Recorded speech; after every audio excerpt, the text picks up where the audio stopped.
No sé por qué no pasa. Ahí está subiendo. Está subiendo. Sí, sí, póngale formato de presentación y luego empieza.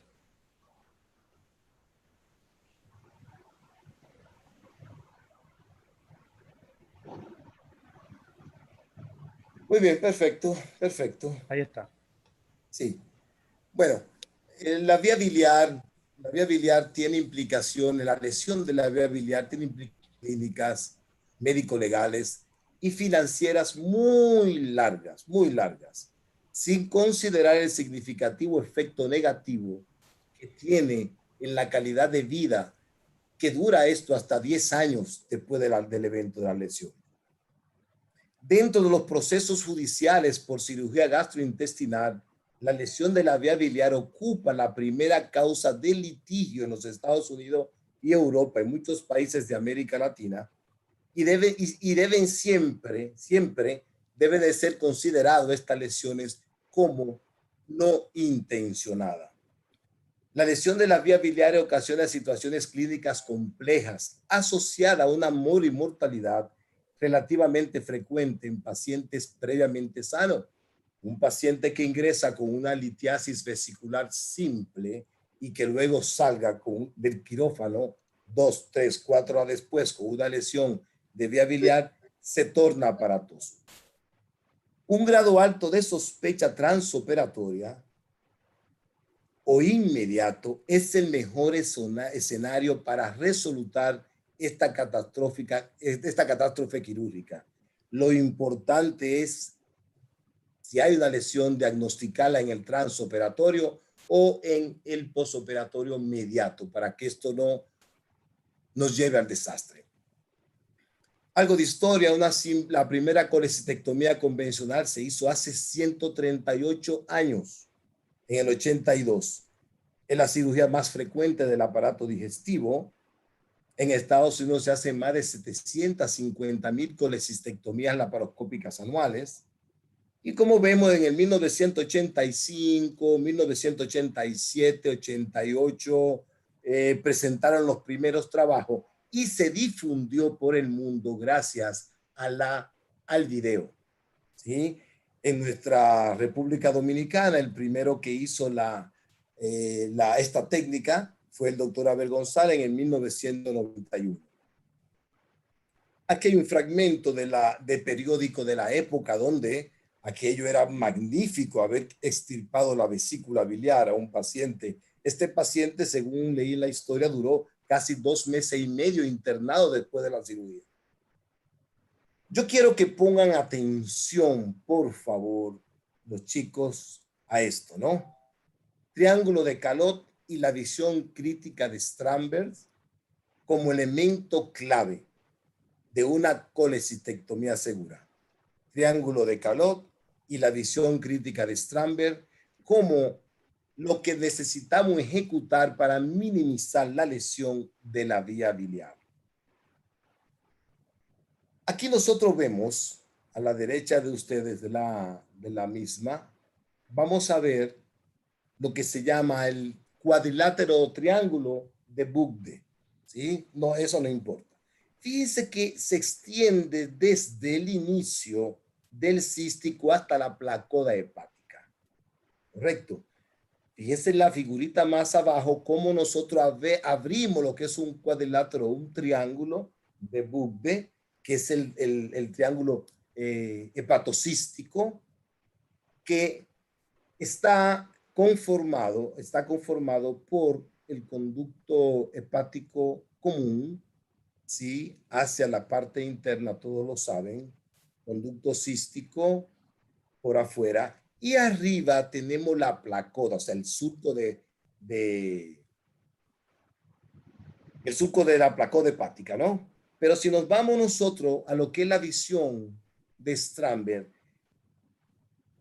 vemos acá en la otra diapositiva cómo esto nos va a permitir lateralizar y poner en paralelo dos elementos importantes que son los elementos que tenemos nosotros que disecar, que ligar y que cortar.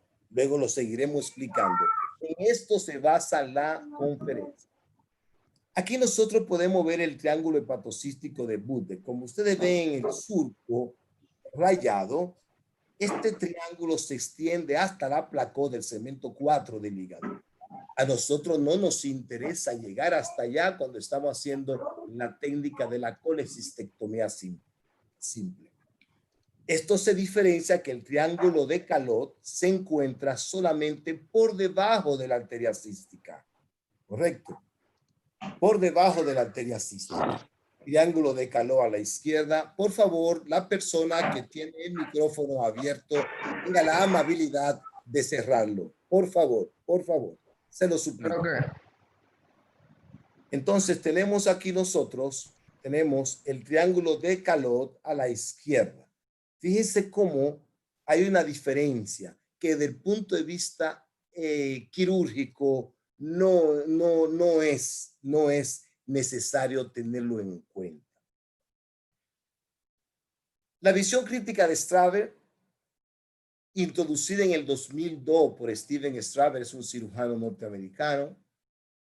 Aquí, ¿en qué consiste esto? Él postula, y es así, ¿sí?, que solamente debemos de ver dos estructuras tubulares y paralelas, una por arriba de la otra, y ninguna más. Cuando veamos tres estructuras en la visión crítica, tenemos que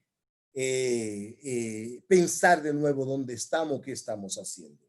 Esas dos estructuras son el conducto cístico, que llega correctamente, es al conducto común, y la arteria cística, que recuerden mis residentes, que sale de la arteria hepática. Lo menciono a propósito porque podemos tener variaciones que luego lo podemos ver.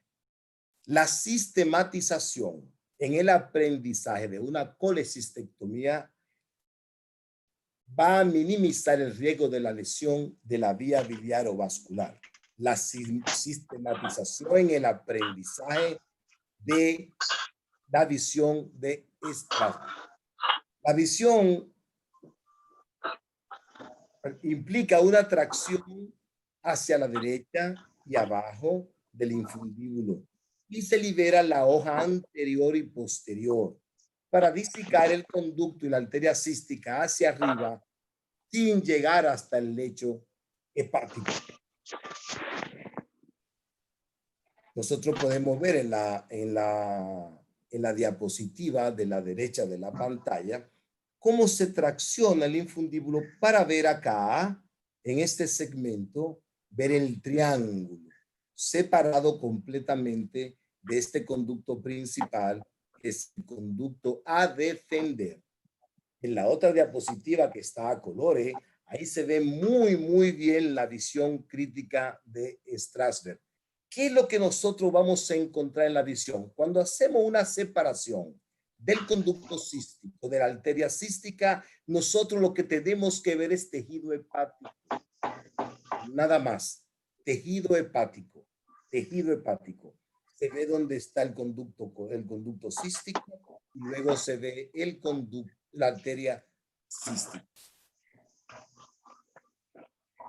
Otra diapositiva, correcto, donde se observa muy bien el conducto cístico, donde se observa la arteria cística, ¿sí? Y vemos nosotros cómo esta arteria hepática se mete por detrás de la arteria, correcto. Esta visión crítica de Straver, una vez disecada o realizada, es imposible prácticamente que tengamos una lesión de la vía biliar. Doctor Brito, por favor, trate de silenciar a la persona que tiene el micrófono abierto. Me está interrumpiendo. Por favor. Seguimos viendo la visión crítica de Straver acá. ¿Con qué finalidad? Fíjense cómo una vez disecado esto, correcto, disecado, lo que nosotros debemos de ver en la parte posterior es tejido hepático. Si vemos tejido hepático, nosotros estamos cumpliendo con, ¿sí?, las exigencias de la disección del triángulo hepatocístico y la visión crítica de Straver. Aquí nosotros hemos cortado el conducto cístico para que vea cómo la punta de la pinza de Maryland está haciendo superficie con el hígado. ¿Correcto? Recuerden que más medial es la arteria hepática y el conducto principal. El conocimiento de la anatomía de la vía biliar y sus variantes es indispensable conocerla para realizar una colecistectomía simple de forma segura. Si usted no reconoce la anatomía, lo que va a hacer es daño. La colecistectomía, sea laparoscópica o convencional, es una operación que requiere una cuidadosa atención. Conocer muy bien la anatomía de la región, repito, teniendo en cuenta que podríamos encontrar anomalías o variantes anatómicas. Debemos de conocerlas para poder pensar en ellas. La mala interpretación de la anatomía, ¿sí? Más que una falta de destreza técnica, es la causa de la lesión de la vía biliar durante una colecistectomía, ya sea laparoscópica o sea abierta, ¿no? Todo conocemos nosotros, pero lo pongo de nuevo para que en nuestra mente se quede ese triángulo donde dice cuello. Ese es el triángulo y la visión de Strasberg que nosotros debemos de ir a buscar antes de ligar y cortar ninguna estructura tubular. Aquí un poquito de la anatomía, ¿correcto? Recuerden ustedes, ¿no? Una más, una anterior, perdónenme. Esto es un videíto que nos va a mostrar nosotros la figura que tenemos a la izquierda. Fíjense cómo se puede ver acá, ¿sí? Ese cuadrilátero que le estábamos enseñando, ese triángulo, donde se ve muy bien en la parte medial, el conducto principal, donde se ve el conducto cístico, la arteria cística acá, y arriba de el peritoneo que forma parte del surco de Robiou, ¿sí? El surco de la placoda hepática, que esa es la forma no peritoneal que tenemos luego que despegar del lecho cístico. Fíjense cómo se ven ahí estas estructuras cercanas. Miren cómo se ve la vena, la fenómena, como decía un maestro mío. Ahí se puede ver muy bien, además, en este video, ¿sí? Los elementos de la vía biliar extrahepático. Podemos ver nosotros también el ligamento colecisto-duodenal. Se ve la porción supraduodenal, ¿sí? La porción supraduodenal del colédoco, ahí se ve. Miren el ligamento colecisto-duodenal. Es un video muy bonito desde el punto de vista anatómico. Miren la bifurcación, ¿sí? Hepático derecho, hepático izquierdo, ¿correcto? Debemos de conocer la anatomía de la vía biliar de una manera importantísima. Aquí recordar solamente algunas anomalías que nosotros nos podemos encontrar en la vesícula biliar del conducto cístico, a tenerlo presente, ¿sí? A tenerlo presente. En la colecistectomía laparoscópica, como toda cirugía también, simplemente el conocer la región es lo que nos va a poder exentar o minimizar los riesgos de una lesión de la misma. Esta diapositiva es importante como un punto importante para iniciar nuestra disección. Aquí, en la primera flecha que se dirige hacia la parte interna desde la bolsa de Hartmann, es que debe de empezar la disección.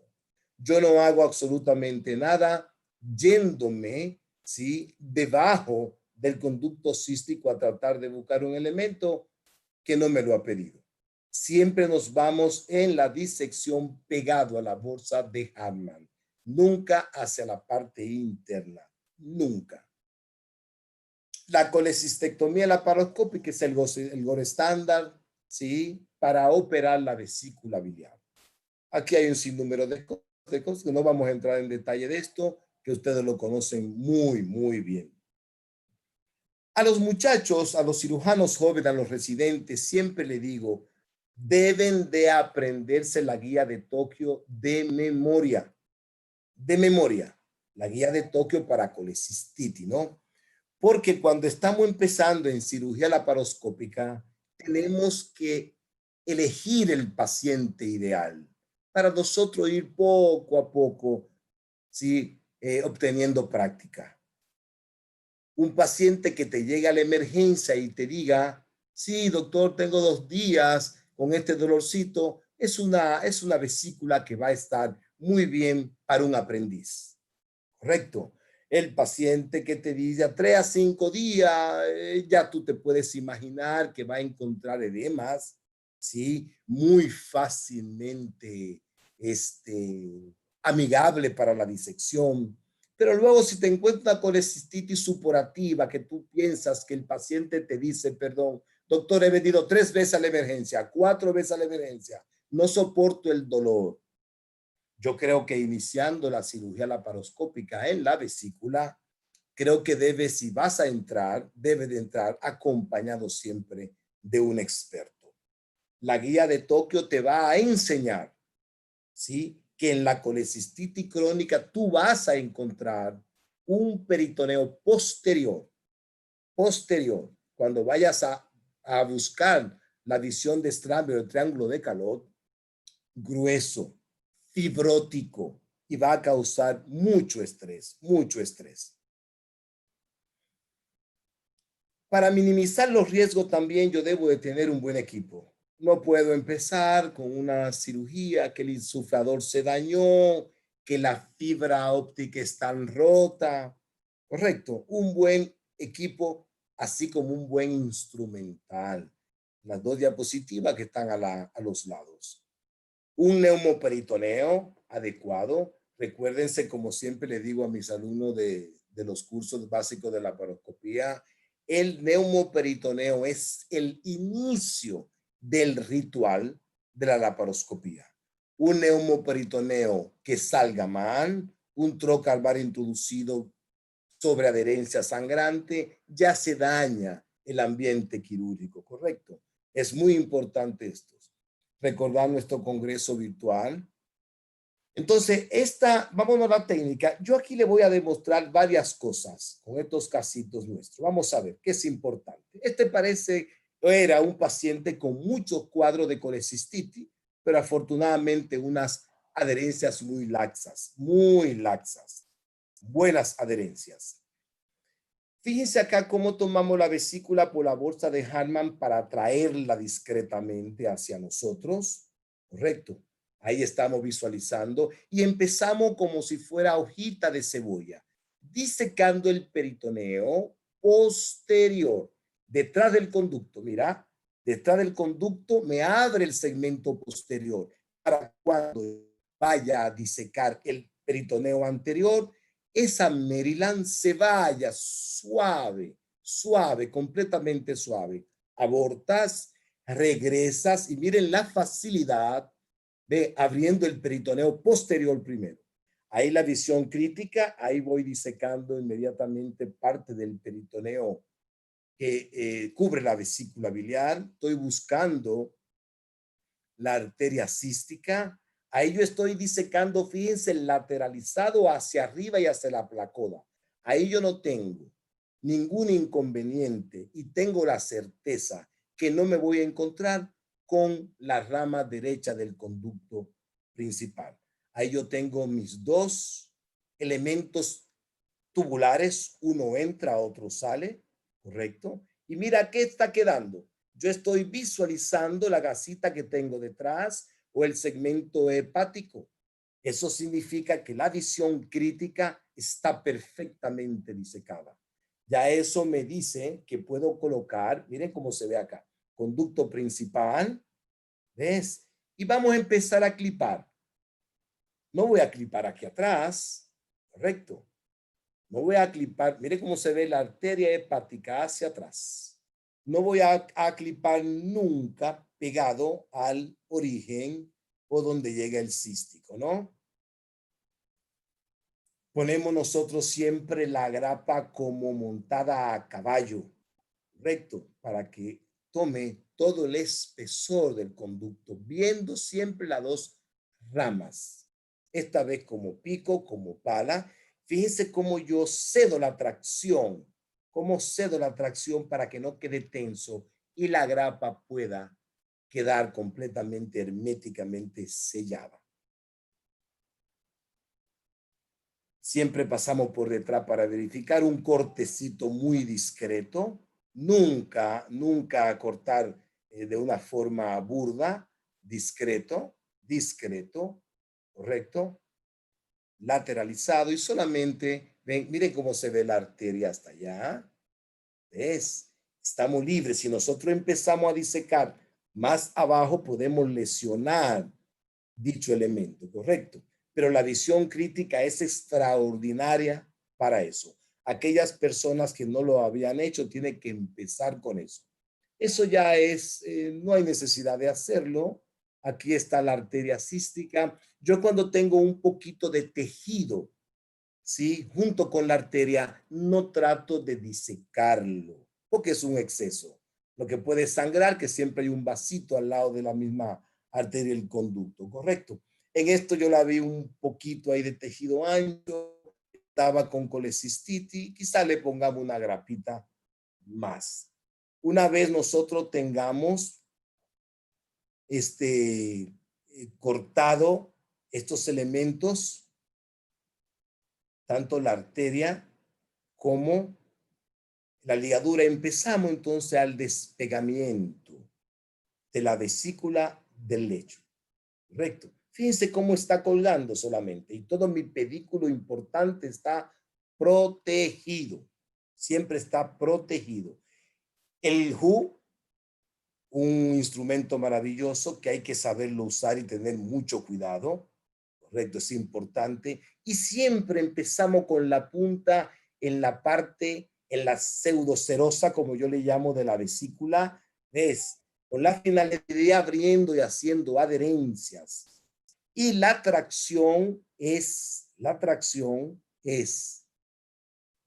el punto clave para la disección con el HU.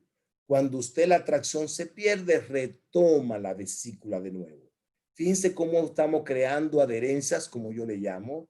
Se introduce el HU usándolo con el codo o con la punta, tratando siempre de no perforar la vesícula. Correcto. Fíjense cómo ahí estoy mostrando que el HU tiene punta y tiene codo.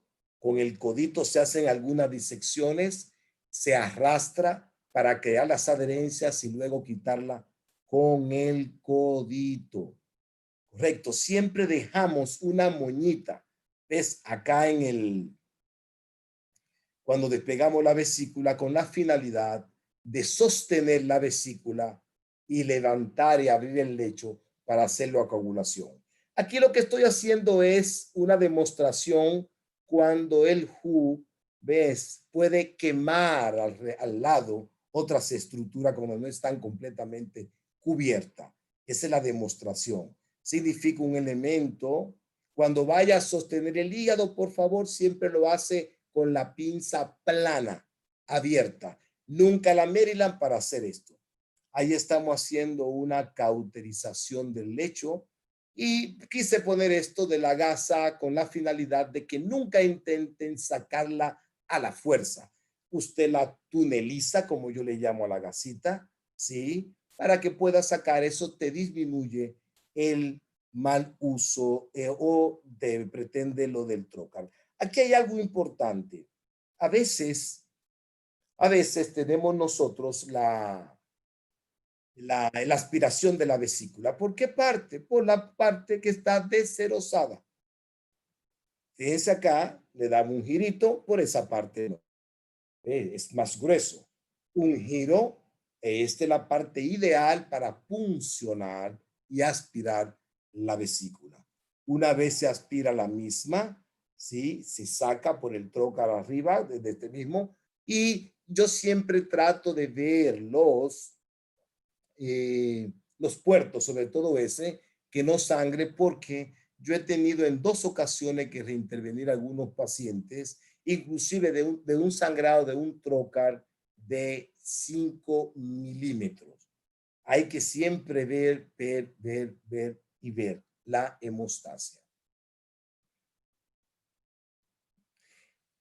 Aquí este video para que vean ustedes esto. Vamos a hacer esa disección del triángulo. Sí, quiero dejar a los chicos hojita de cebolla. ¿Y dónde me voy? Inmediatamente a la parte posterior. Posterior.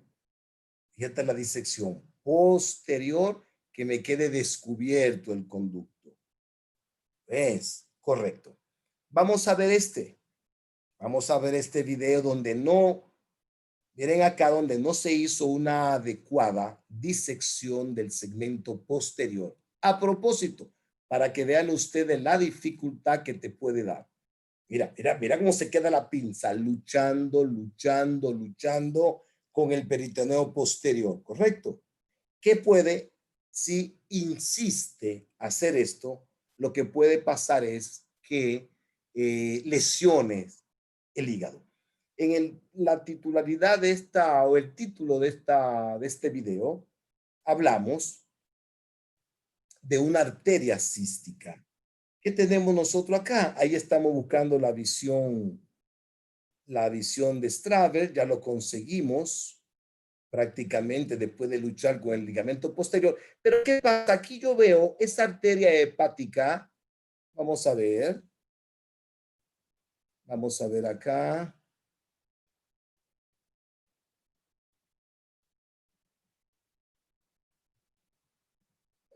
Vamos a adelantarlo un poquitito.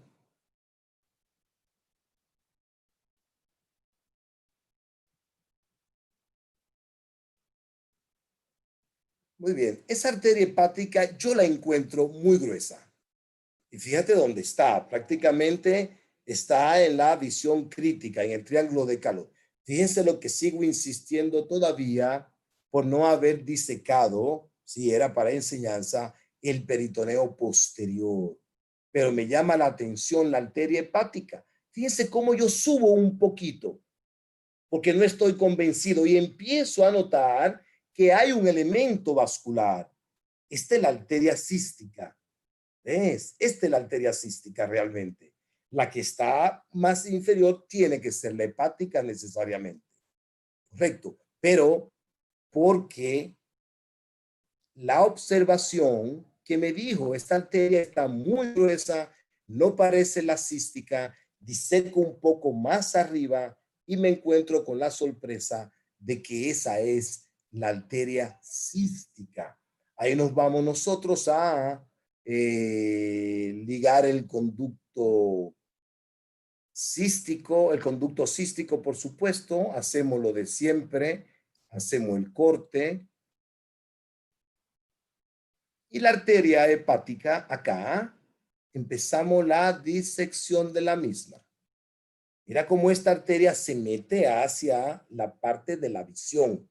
Por eso es importante la diapositiva que le puse hace rato, donde se veía la flecha roja donde debías de disecar, ¿correcto? Porque de repente puedes disecar ese elemento vascular pensando que es tu arteria hepática y te convence después que la has ligado. Mira ahí como suavemente, ahí la podía poner pensando que es la cística, ¿correcto? Si no me doy cuenta de que esa arteria está muy gruesa, ¿sí? Algo importante es que cubre completamente la grapa LT300.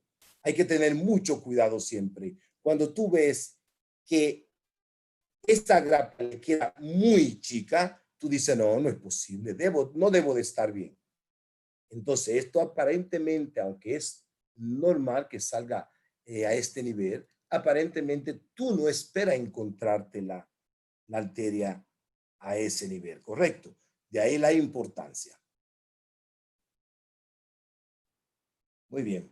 Entonces, ¿cómo disminuimos los riesgos para una colecistectomía segura? Estricta identificación anatómica de las dos estructuras que se encuentran en el cuadrilátero hepatobiliar o en el triángulo. Interpretar adecuadamente las posibles anomalías del conducto y la arteria cística. Pensar que la lesión puede ocurrir. Estar consciente de nuestras limitaciones. ¿Entiendes? A veces te encuentras personas, una vez fui a un quirófano, encontré una persona dándole, y oye, por favor, tienes que detenerte. Tiene que escoger al inicio de su entrenamiento y de la práctica a paciente de bajo riesgo y hacerse acompañar de expertos. Aprender de memoria y aplicar la clasificación de Tokio y ejecutar la visión de Straver. Triángulo de Calot, visión crítica de Trasver como elementos claves para una colecistectomía segura. ¿Cuáles son mis afirmaciones? Cualquier cirujano puede tener una lesión de vía biliar sin considerarse que sea esta mala práctica. Todavía hay y seguirán existiendo cirujanos en desarrollo aprendiendo que deben de ser supervisados adecuadamente. La curva de aprendizaje es estrictamente personal. Si usted agarra y hace su curso básico de cirugía laparoscópica y se guarda en su casa, sus manos y su mente los guardan en su casa, nunca va a prosperar. Una lesión de la vía biliar representa una gran alarma. Correcto. Recordar lo que siempre le digo a mis estudiantes, que al inicio todos, absolutamente todos, somos inexpertos. Somos inexpertos. En esta imagen de la izquierda se ve que un dardo nunca da en el centro. Luego yo activo mi muñeca, mis antebrazos, mis manos, mis hombros, mi codo, ¿sí? Y mi tiempo dedicado. Y yo voy a llegar a obtener todo esto, sino en el centro, voy a tener todo muy cerquita del mismo, que es lo que te da la excelencia. Yo quiero que ustedes vean esto, ¿correcto? Es una colecistectomía programada como colecistectomía, ¿sí? Entonces, ahí se puede ver que el señor está disecando una bolsa.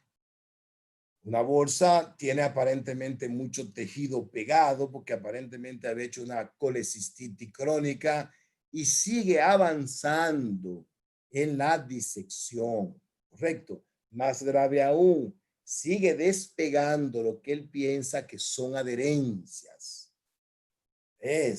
Sigue, introduce una gasita inclusive, ¿correcto? Introduce una gasa para ayudarse en la disección. Y yo no sé cuándo se dio cuenta el joven que lo que estaba tomando era el estómago. Es el estómago. Entonces, estas pláticas son para, por favor, ni siquiera pensar en algo similar, ¿no? Yo le agradezco a todos ustedes su atención y espero que con estos tipsitos que hemos dado ahora, nos hayamos llevado a la casa algún concepto clave. Solamente disección del triángulo posterior y la visión Porque ya estaba crítica jodiendo con el papel de baño. y el triángulo de calor. Doctor Brito, Ve le no, mamá. agradezco la Ve no, mamá. atención. Déjame cepillarme. Gracias. Déjame cepillarme, ve. Gracias, doctor Domínguez. Vamos a ceder el turno a la doctora Giovanni Rodríguez, quien tiene a cargo la moderación de la sesión de preguntas y respuestas. Doctora Rodríguez, por favor. De nuevo, queremos que cuando tengan una pregunta, se sientan en la libertad de hacerla. Solamente tienen que desbloquear su micrófono y en el orden, ¿verdad? Para que no se amotinen todos al mismo tiempo. Vamos a ir respondiendo las mismas. ¿Alguien se anima? Sí, buenas noches. Yo tengo una pregunta. Adelante, adelante. Sí, buenas. Doc, excelente presentación. En cuanto a clips de Moloch y clips metálicos, ¿con cuál has tenido mejor resultado o cuál en su experiencia usted recomienda más? Mira, no tiene discusión que el Moloch es un clip superior, ¿eh? No tiene discusión, eso no hay que discutirlo. Yo uso los clips metálicos porque son más económicas. Ahora bien, cuando yo hago suprarrenal, cuando hago riñón, que tengo que grapar estructura más importante y más delicada y de mayor flujo, ¿sí? Igual que cuando hago la esplenectomía, lo que uso es el hemólogo. Siempre, siempre, siempre. Una pregunta tengo, por favor. Un comentario. Adelante. Puede hacerla. Buenas, doctor. Muchas gracias por su conferencia, el doctor Jiménez de San Juan. Hola. Yo tengo un comentario, una ayudita. Mira, lo que yo he visto de los muchachos, vamos a decirle muchachos jóvenes, cuando están empezando estas colecistectomías que parecen simples, son dos cosas principales. Principalmente el tiempo. O sea, se quiere hacer vesículas laparoscópicas en 15 minutos, 10 minutos. A veces he estado ayudando a algunos, he tenido que pararle la mano porque quieren hacer la vesícula. Y la manera de traccionar la vesícula, donde hace una casita de campaña, muchas veces donde se toma el colédoco y se junto por debajo del cístico. Y otra cosa que he visto, lo he visto en expertos y ya uno con el tiempo que va haciendo colecistectomía lo puede hacer, es en vez de estar pelando la cebollita, eso lo hacen directamente con el HUD. No lo encuentro, no creo que es una práctica súper mala, pero hay que tener mucha experiencia y mucho cuidado al disecar el área del triángulo de calor con el HUD directamente. En vez de pelar la cebollita, lo que hacen es que van levantando la cebollita con el mismo HUD. Y cualquier lesión ahí es importantísima. Eso era un comentario que quería hacer. Doctor Hanser Abreu tiene una pregunta. Buenas noches, doctor Domínguez. Un placer desde Santiago. Un abrazo. Excelente conferencia. Hola, gracias por estar ahí. Gracias. Mi pregunta va dirigida básicamente para aquellos residentes que seguro tenemos en la conferencia, y es para que usted le explique un poquito con relación a la utilización justamente del cauterio. Una herramienta súper útil, pero que tenemos que tener mucho cuidado porque ya se ha descrito mucho acerca de las complicaciones que podemos tener por su uso de manera Sí, cómo no, como dices, ¿no? El HU, y por eso viste que el HU y la espátula son instrumentos de uso muy delicado. ¿Sí? Cuando estás empezando, recuerden que tiene una oposición de tu visión en una pantalla, tienes un sonido y tienes que accionar el pedal para hacer la ejecución en conjunto. Y no es propio nunca activar este cauterio cuando no está adosado al tejido. Si hay un instrumento dañado, esta chispa, sobre todo del monopolar, puede buscar la corriente de la placa e irse a través de un intestino, ¿sí? Para buscar la misma.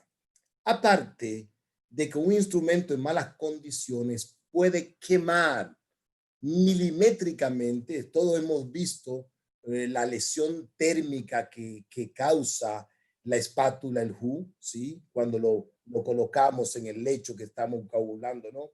Puede quemar, ¿sí? La estructura superficial de la vía biliar principal y tener una lesión por quemadura inadvertida que se expresa en el posoperatorio generalmente al tercer, cuarto, quinto día. En otras palabras, como muy bien dices, el HU es un instrumento y la espátula de uso muy delicado. Una pregunta, por favor. Adelante. Ok, Domínguez, Juan Félix Capellán de Santiago, felicidades. Épale, gracias por estar ahí, capellán. Nos honra con tu presencia. Gracias, gracias. Con respecto a de acuerdo con 100% contigo con respecto a las grapas de piel y de plástico y de metal. Pero déjeme decirle algo de la de plástico. Tienen que tener mucho cuidado. Hay unas que no son las originales, que se floja la estructura que se agarre.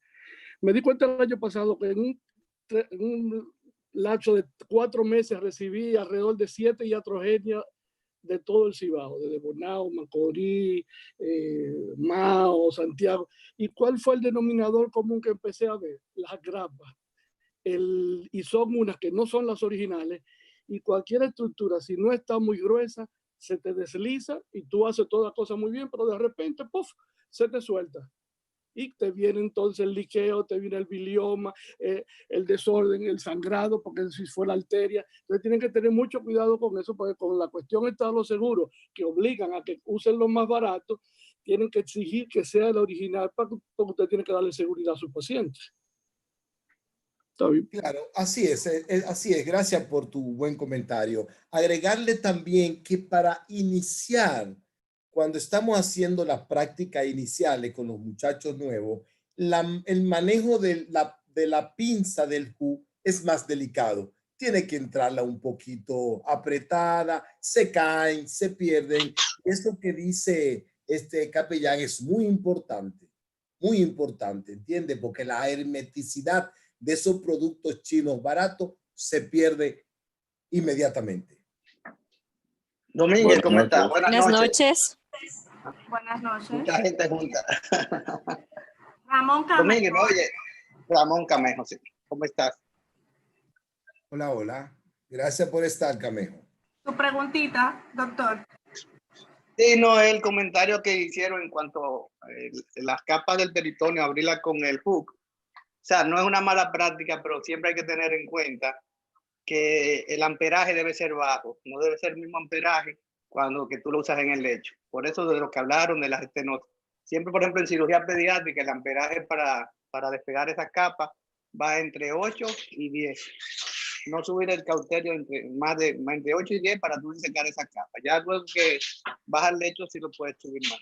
Pero ese es mi comentario en cuanto al que hicieron hace un rato yo creo que sí es seguro con el hook, pero con un amperaje bajo. La otra doctora que tenía... Buenas noches. Glenda Herrera, saludos desde Quito, Ecuador. Hola, doctora Herrera, qué gusto y qué honor nos hace con su presencia desde Ecuador. Muchísimas gracias a todos, queridos amigos.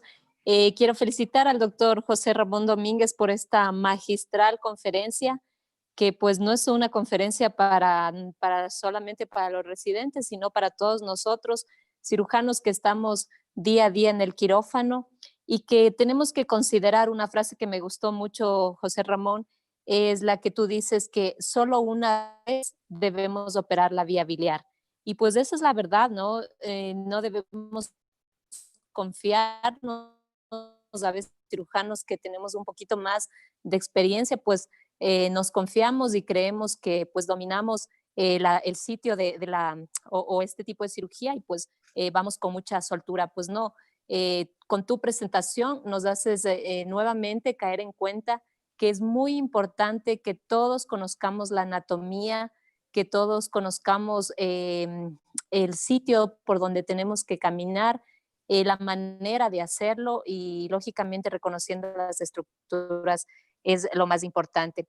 Tengo una pregunta, querido José Ramón. ¿Cuántos trócares tú usas una cirugía de vesícula laparoscópica? Sí, solamente tres.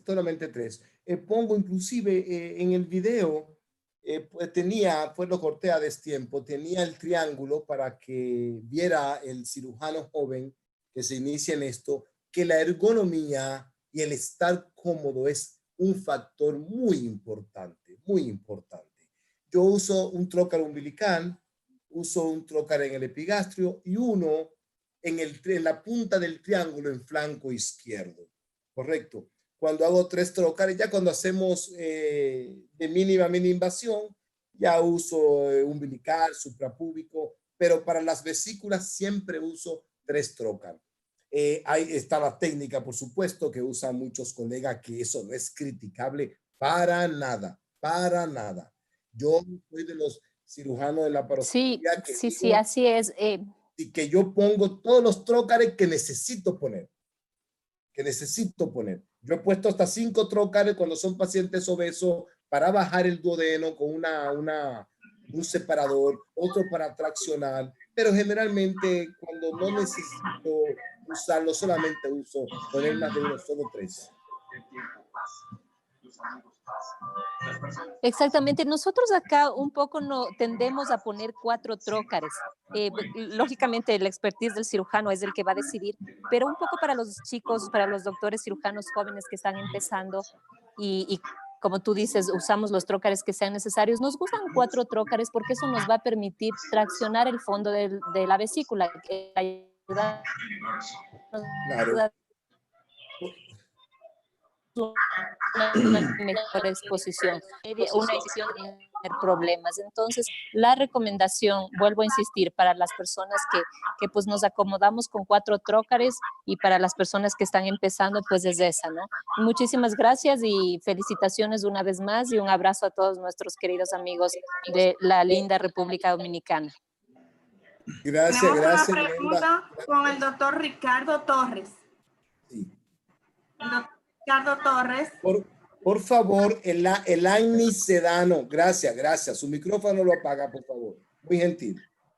Estimado Domínguez, ha sido una muy buena charla y quería hacer hincapié en la importancia de estos temas aparentemente simples o trillados, porque revisten realmente una importancia para el enfermo y tanto para los cirujanos jóvenes muy importante. Hay que pensar de que la patología biliar se presenta habitualmente en personas sanas y jóvenes, y una lesión de vía biliar en ese tipo de pacientes es algo que lamentamos profundamente toda nuestra vida, y podemos dejar secuelas muy graves porque las reparaciones de esas vías biliares, a veces delgadas, suelen ser de un pronóstico incierto hasta de por muchos años. Así que cada uno de los consejos que has dado, que hacen a una política segura, son realmente para que todos los que te han escuchado lo tengan en cuenta, y por eso quería hacer uso de la palabra para felicitarte de la manera que me has desenvolvido. Un gran saludo para todos los amigos. Sí. Por favor, a continuación el doctor Soto Ravelo tiene una pregunta. El doctor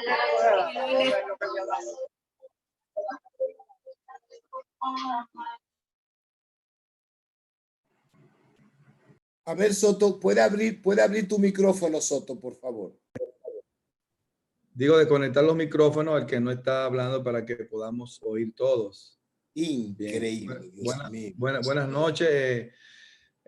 José Ramón, pues realmente excelente, precisa, concisa, como debe ser.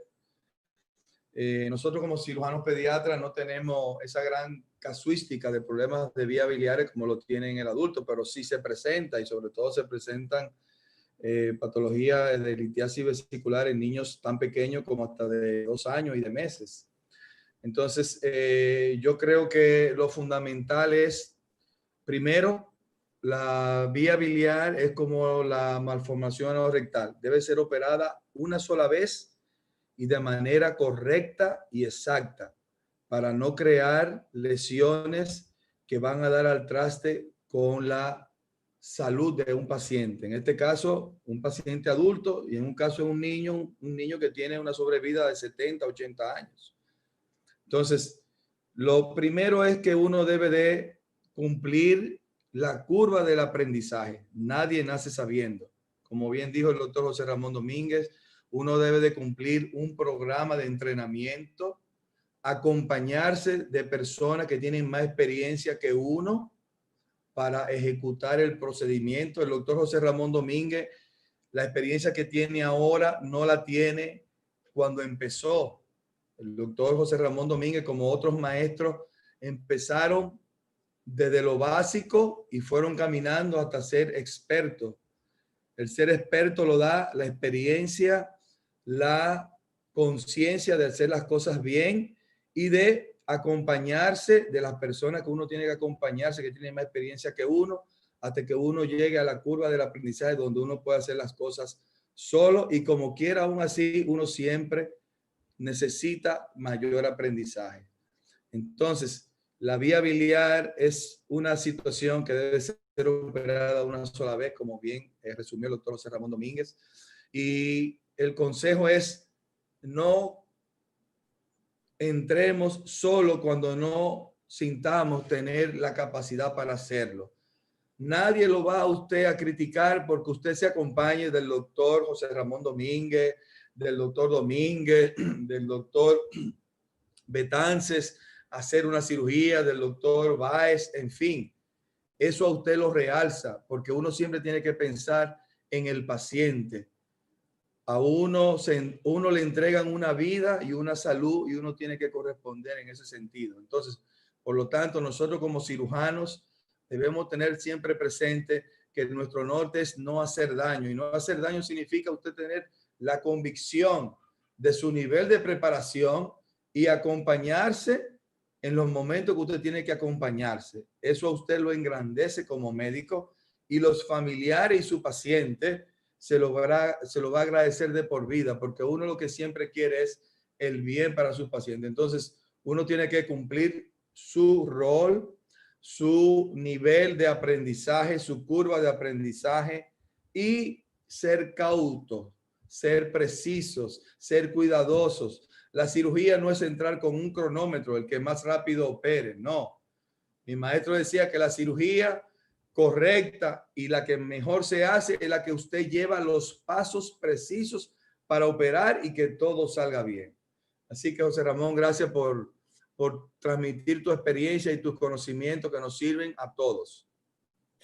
Soto Ravelo, gracias y gracias por estar ahí siempre apoyándonos.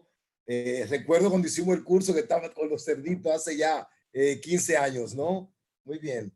Te agradezco mucho tu comentario, muy oportuno, gracias. A continuación tenemos una pregunta del doctor Tomás Esteves. Buenas noches. En primer lugar, felicitar al doctor Domínguez por su excelente presentación, llena de experiencia. Y tengo pues varias preguntas.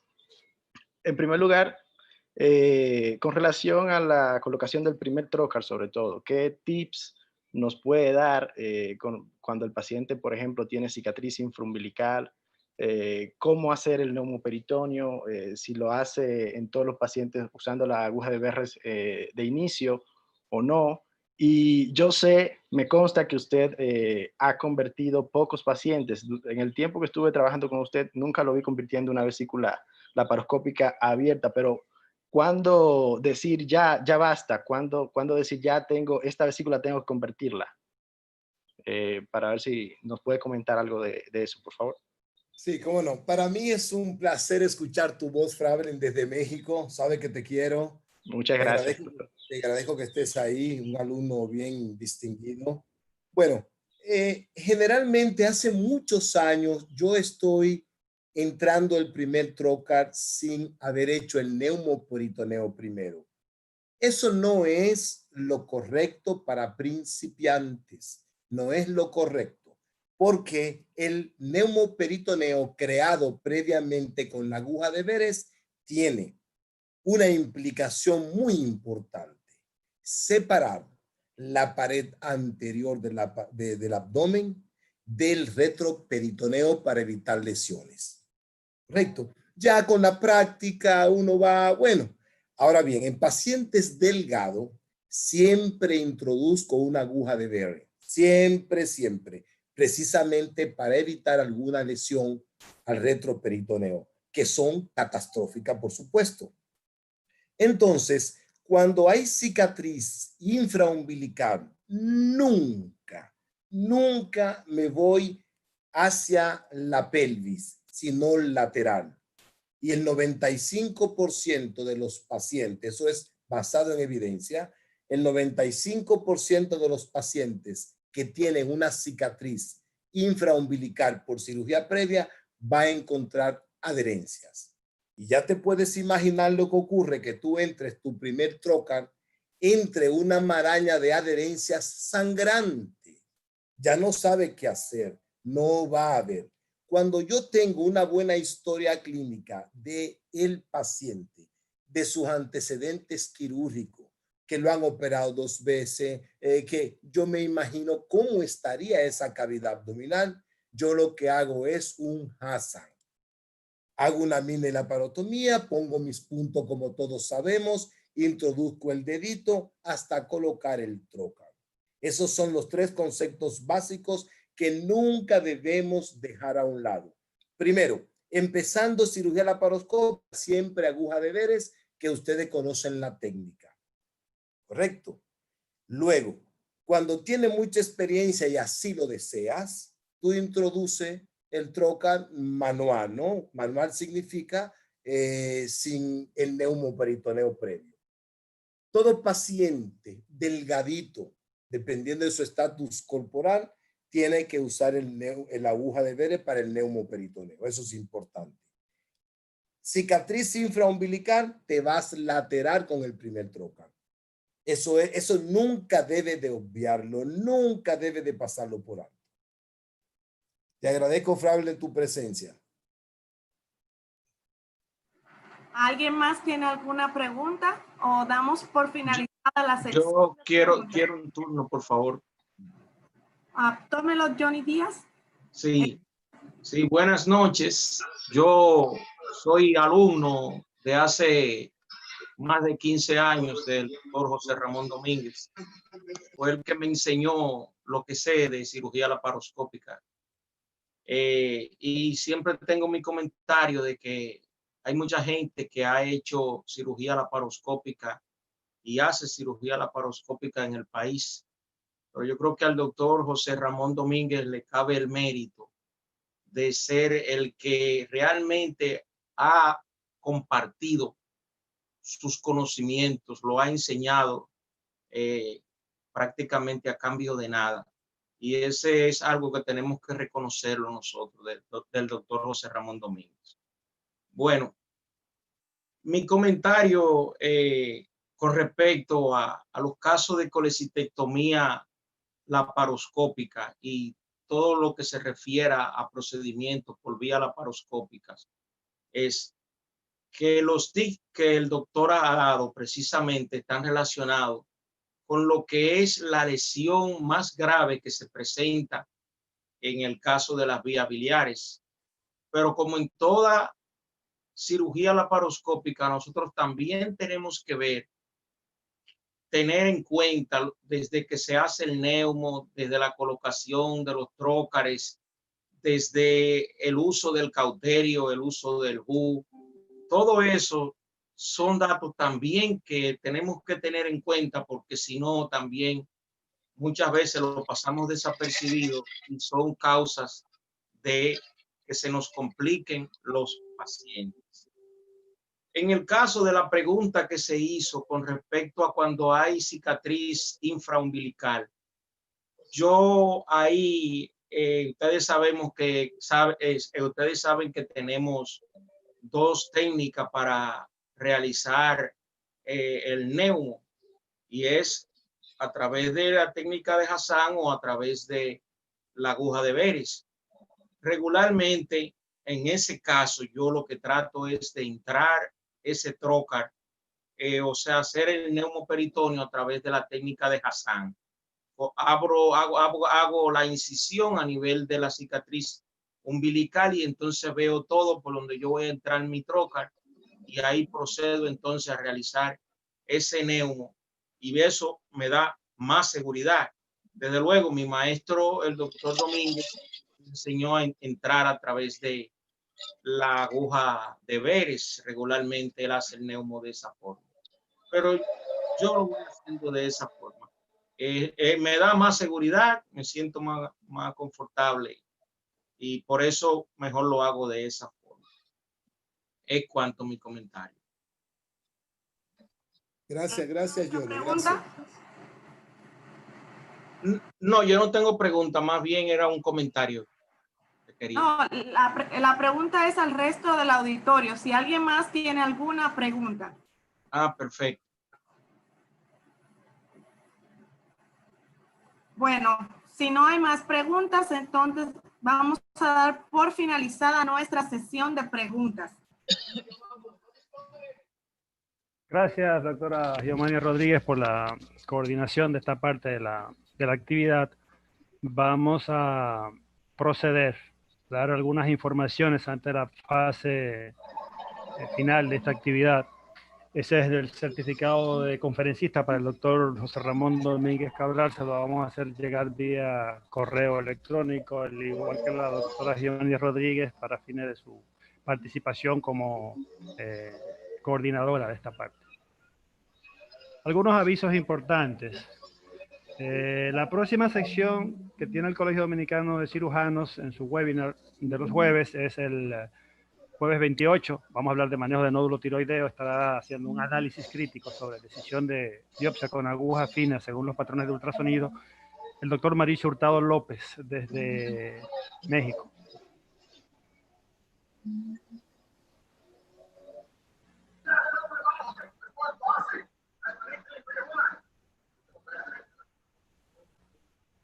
El colegio, habíamos informado la semana pasada, tiene... José Morel, por favor, Brito. José Morel, ten la amabilidad de apagar el audio o te puedes retirar, por favor. Gracias. Gracias. Tiene una actividad de capacitación que hemos estado organizando como parte de dar un salto cualitativo en las actividades de educación continua de este programa. Y vamos a tener un curso de capacitación sobre uso e interpretación de estudios imagenológicos en cirugía. Vamos a hablar de sonografía, tomografía, resonancia, estudios radiológicos invasivos. Al final vamos a tener una presentación de casos, discusiones y debates y una evaluación de la actividad. Y vamos a tener una parte introductoria sobre el learning y manejo de plataformas digitales, un poco para contribuir en esa parte con los colegas cirujanos. Recordarle nuestro primer congreso virtual del 17 al 19 de julio. El tour operador que está organizando la actividad es Smart Congress. Ahí está en la dirección, en la parte final de esta diapositiva. Nos interesa que se inscriban con tiempo los colegas deseosos de participar. Tenemos un cupo limitado por razones de plataforma, así que es importante que se vayan inscribiendo desde ahora. Al colegio le interesa sobremanera la inscripción de los colegas, porque de esta manera estarán contribuyendo a ayudar al colegio a mantener estas actividades de manera permanente. Esa es parte del programa que incluye la noche inaugural del Congreso Virtual. Tiene 5 conferencias magistrales que van desde microcirugía de cabeza y cuello, pasando por manejo de eventraciones y grandes cirugías de hernia incisional. Novedades en el abordaje de la tiroidectomía por vía endoscópica, con un abordaje transoral. Una conferencia del doctor Mauricio Hurtado desde México. Vamos a hablar de reflujo gastroesofágico en esa misma noche y la doctora Adriana Liceaga va a cerrar esa noche con una interesantísima conferencia de mucho interés para aquellos que están involucrados en las actividades de educación continua y de posgrado y de grado sobre la evolución de la enseñanza de la educación quirúrgica en el siglo XXI. Reiterarles que está disponible en nuestra página web la guía de recomendaciones elaborada por el Colegio de Cirujanos, cirugía en tiempos de COVID-19, a propósito de algunas aprehensiones y preocupaciones de algunos colegas por cuándo, cómo volver a las cirugías. Ahí está toda la información disponible sobre el tema. Enviar su correo, su nombre a esta dirección de correo electrónico para recibir el certificado de participación en esta actividad.